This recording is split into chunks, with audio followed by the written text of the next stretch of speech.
Pikine TV, la chaîne de proximité.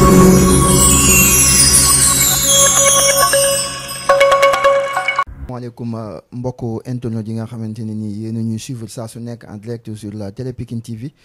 mbokk yi ñu ngi leen di nuyu kenn ku si nekk foo mënti nekk si biir réew mi ak si bitim réew mi ñu ngi nuyu mboolem fu doomu Sénégal nekk tey ñu ngi fii ci studio Pikine TV fas yéene dalal suñu naataango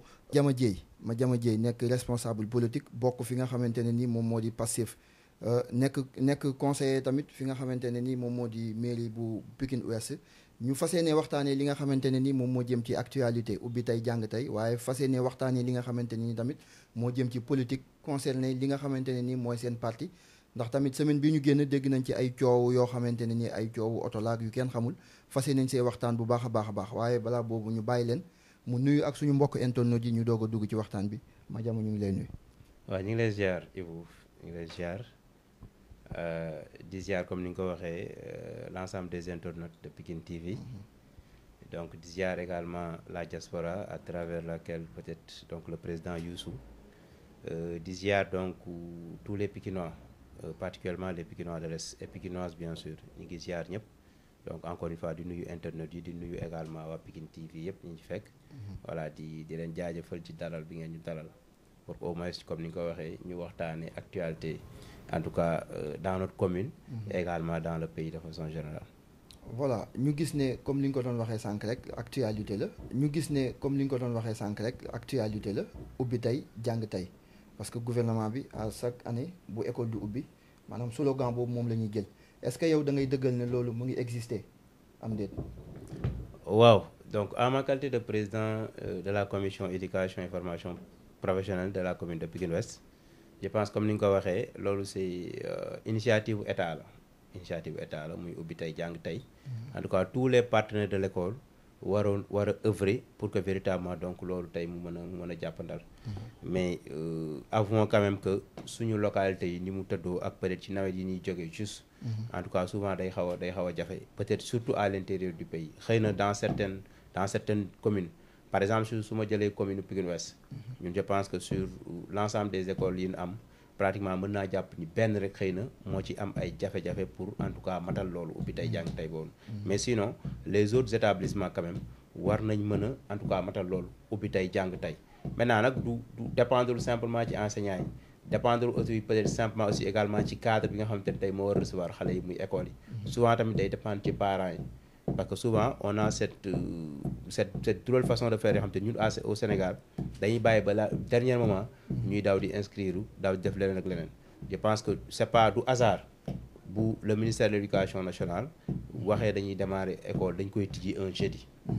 ñu xam ñëpp début de semaine lundi la donc xam nañ ni bu ñu ko defee lundi certainement les gens vont prendre encore une semaine pour des paperasses voilà inscription ak yeneen détails noonu ñu perdaat donc une semaine donc suñ ko démarrer jeudi ouverture peut-être nit ñi comme dañuy yéex a jóg donc jeudi beeg vendredi beeg yooyu ñu affaire wu sur les inscriptions sur yeneen détails pour que lundi véritablement donc incha allah xale yi war a mën a dugg classe mais concernant vraiment donc les établissements pour mu nekk dans les dispositions de recevoir les gosses je pense que loolu aussi il appartient à toutes les communes il appartient également à l'État de façon générale ñu œuvrer pour que bu ñu programmer ouverture classe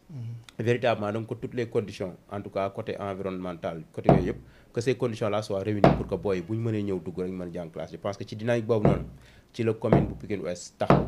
doon œuvrer pour que véritablement donc permettre à l'ensemble de ces élèves là pour que bu ñu tijjee rek ñu mën a jàng et dans ce sens on a eu à faire des visites dans les établissements dem def fa saupoudrage dem ànd ak le service d'hygiène désinfecter salles yi ak le FERA ñu ànd ak ñoom foofu plus les personnes ressources yoo xam te ñoo nekk ci commune bi disponible dem jàpp ci pour qu'on puisse en tout cas faire un bon investissement humain de ces établissements là comme ni ma ko waxee tantôt un seul établissement moo nekk en tout cas li nga xamante ni peut-être nekkul dans les dispositions disons parfaites pour permettre donc aux élèves xëy na tey ci jeudi bi ñu tijji ñu jàng muy l'école Kabirou Mbodj et peut-être dañ ci dugg ci biir waxtaan yi un projet xëy na bu nekk en cours moo waral loolu quoi. mais est-ce que ministre de l'éducation bi nga xamante ni moom moo yor wàllu njàng meeg njàngam est-ce que jéego yi nga xamante ne ni moo war def na ko ndax ci suba am na école yoo xam ne dem naa vérifier ko mais école yooyu nit mënu fa toog sax ba di fa jàng te ci Pikine Nord fii la nekk yenn écoles yi Pikine Nord la nekk yeneen écoles yi mu ngi Pikine Est parce que nit mënu fa toog sax toog ba di fa jànge mais malgré loolu noonu yëpp am na ay parents d'élèves yoo xam ne ñu ngi ñëw di inscrire seen ay doom. waaw est-ce que jotul ñu entamer li nga xamante ne ni moom moo di ubbite école yi ñu di ko entamer 2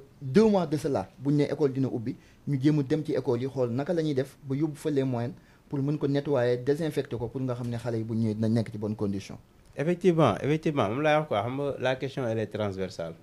Il faudrait aussi tamit que les populations ku ñu ñëpp ñu xam ne également l'État c'est nous. Je pense que ci décentralisation lañ nekk acte 3 de la décentralisation. L'école primaire nekk du ressort exclusif en fait pas exclusif mais nekk ci ressortu en tout cas municipalité yi.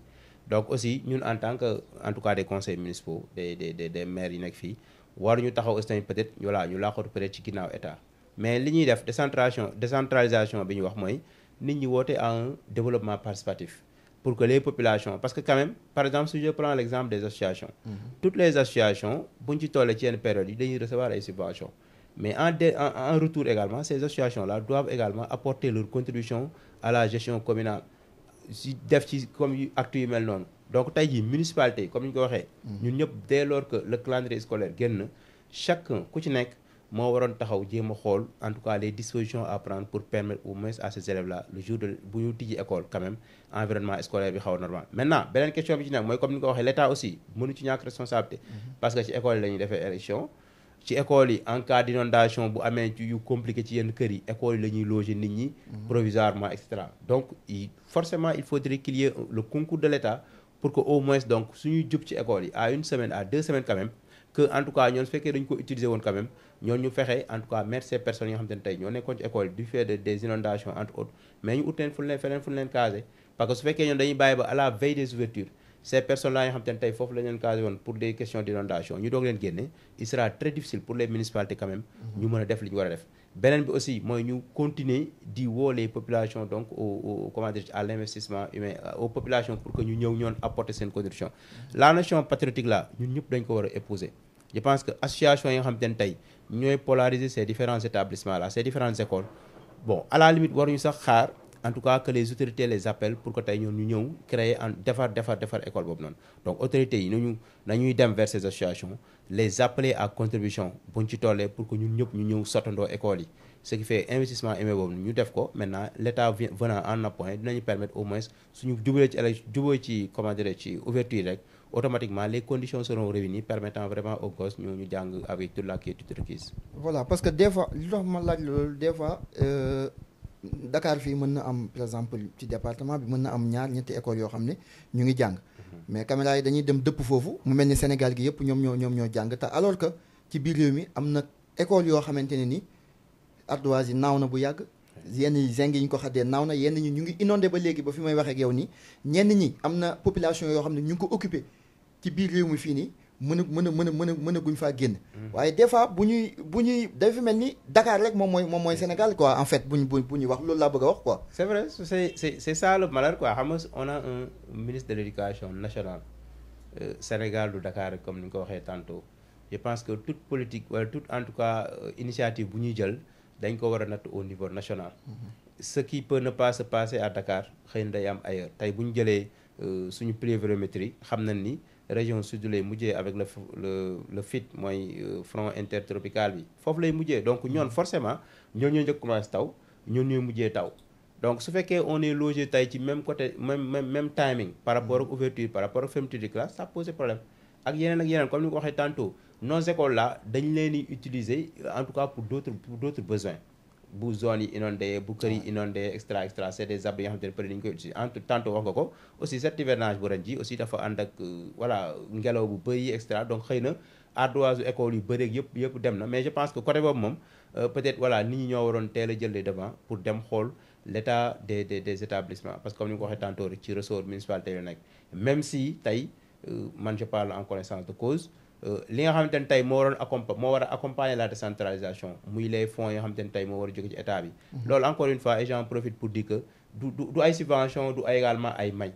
c'est une politique bu état bi teg muy la décentralisation c'est une politique elle doit être financée donc la décentralisation également requiert un financement bi nga xamante ne tey état ci loolu la war a jaar pour mooy fonds de concours yeeg fonds de dotation yi donc loolu aussi su ko mettre à temps à la disposition des collectivités locales mais il sera très difficile pour ces dernières quand même aussi ñoon qu'elles puissent intervenir à temps par rapport yi nga xamante ne tey c'est de leur ressort exclusif wala c'est de leur ressort primaire donc loolu aussi tamit on appelle l'État à ce que vraiment aussi moom mu jouer le jeu nous permettant vraiment aussi ñun ñu mën a en tout cas venir en appoint convenablement aux populations parce que système loolu la ñu ci nekk mais tout compte fait aussi à nous également de trouver d'autres en tout cas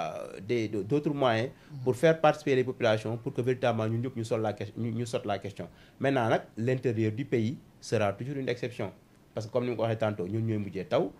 parce que man démb rek barki dem j'ai un ami qui officie à Ziguinchor maa ngi koy laaj ndax da ngay dellu mun ma non bi mu wootee foofu noonu mi ngi naan ko seen ndox école dernière pluie ndox maa ngi à pratiquement hauteur 1 mètre donc ñoon c'est pratiquement da ngay jàpp ni quasiment le mois d'octobre il le sera très difficile peut-être voilà ñoon ñu commencé jàng alors que les autres vont démarrer alors qu'on a le même programme alors qu'on est censé avoir le même quantum horaire donc ça pose problème donc là aussi la planification revient à l'État revient au ministère moom mu xool comment faire une bonne planification de sorte que tous les Sénégalais fu ñu mënti nekk dans le territoire national ñu qu'ils soient donc logés au même niveau.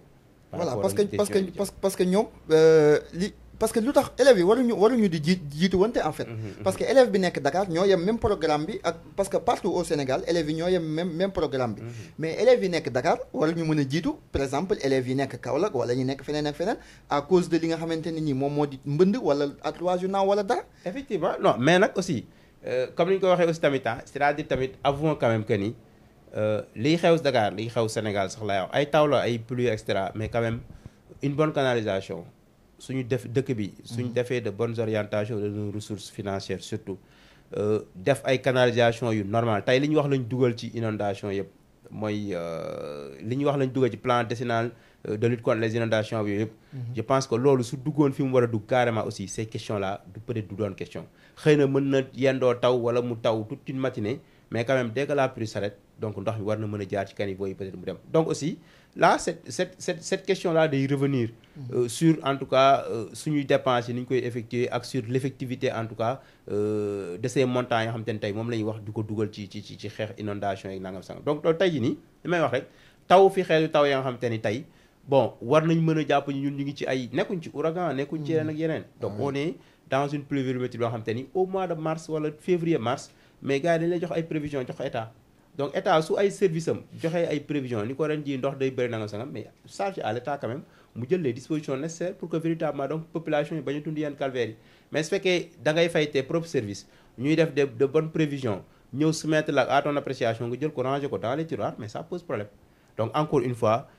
je pense que l'effectivité des projets yoo xam te ne tey moom lañ financé mu jëm ci soulager population yi il faudrait que loolu tamit mu dem carrément fi ñu ko décider fi ñu ko orienté plutôt donc là dina permettre tey jii suñu xeet taw yi comme ni nga ko waxee bu tawee toute une matinée quand même su paree dugg ci caniveau yi après dem ensuite aussi dans nos trucs de lutte contre les inondations là mooy caniveau yi ñuy def ak trucs comme ça mais ñu projeté wu dans le long terme ñu dañuy def ay tuyaux yoo xamante ni ay diamètres yoo xamante ni vraiment dans 1 an 2 ans automatiquement avec le boom démographique ça pose problème donc aussi nañuy réfléchir dans le long terme parce que xalaatuñ population bi voilà la population sénégalaise fi mu nekkoon il y a de cela 5 ans 10 ans ci ginnaaw mais day yokk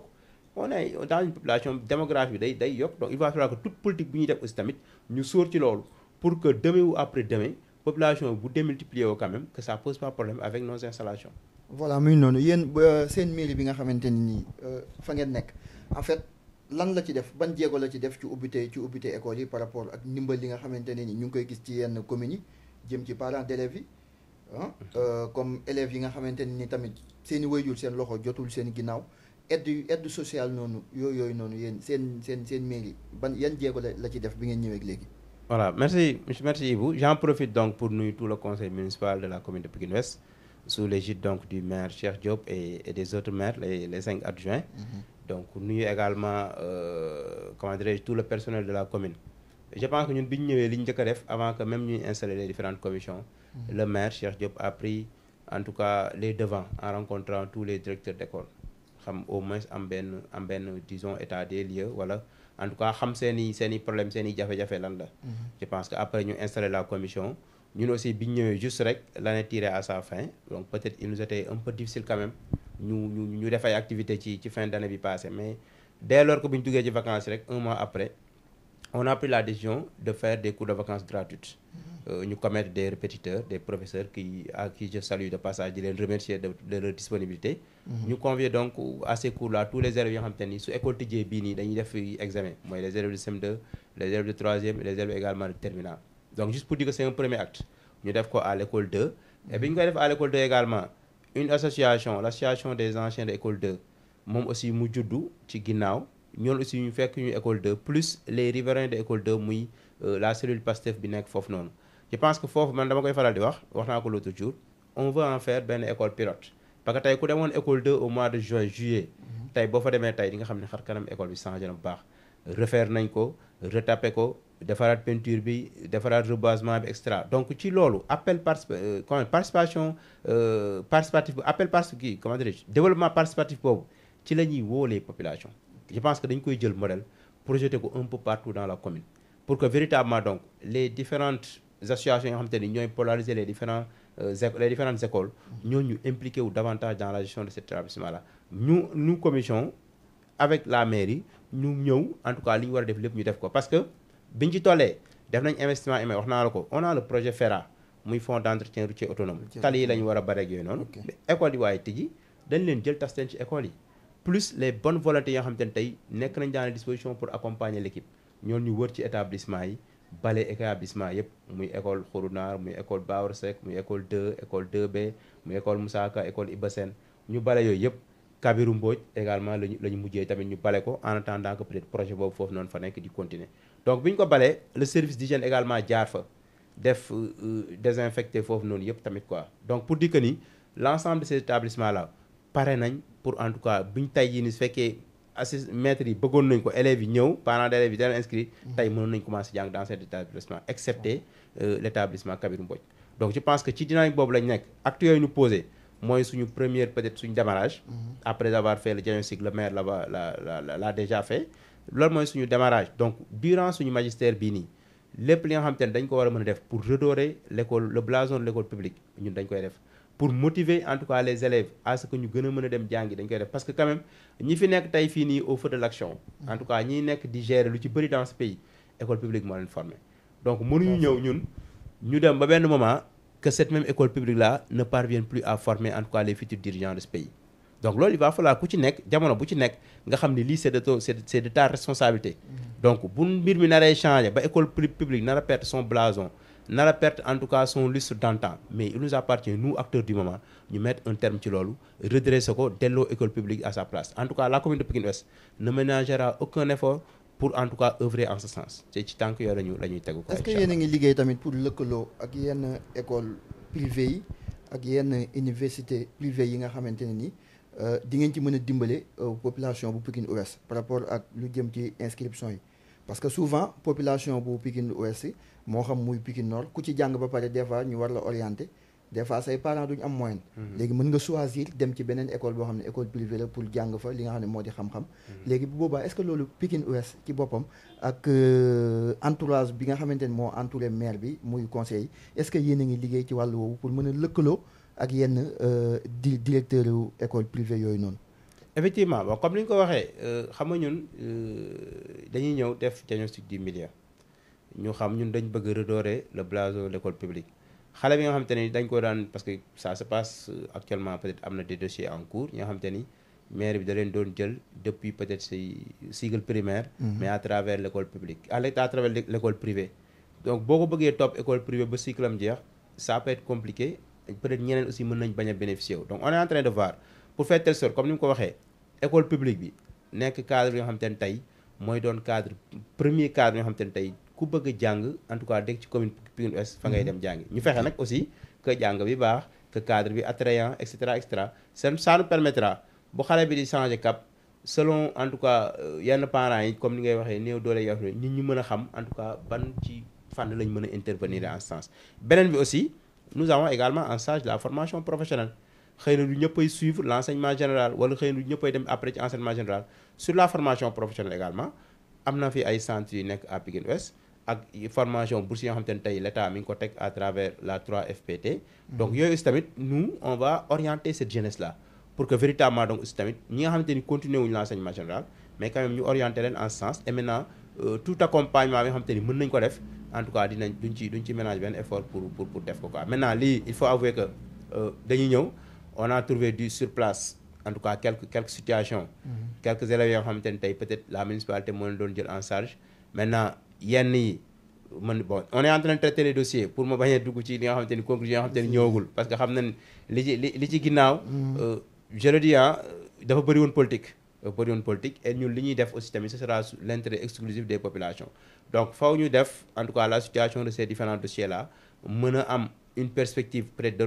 nos ressources, de nos moyens, ça nous permettra donc de définir en tout cas l'attitude à prendre par rapport à ces dossiers-là. Et alors, Inch'Allah, dañ ciy def. Mais on ne peut pas ne pas en tout cas accompagner cette jeunesse de Pikine Ouest là pour que ñu nekk parmi les meilleurs au niveau du département, au niveau du Sénégal. Donc loolu moom suñu sacerdoce la quoi. Tout à fait bala ñoo jàll ci li nga xam ne moo di politique bi dafa am loo xam ne yóbbante la woon jëm ci yéen parce que souvent élèves yi dañu may yóbbante ne ma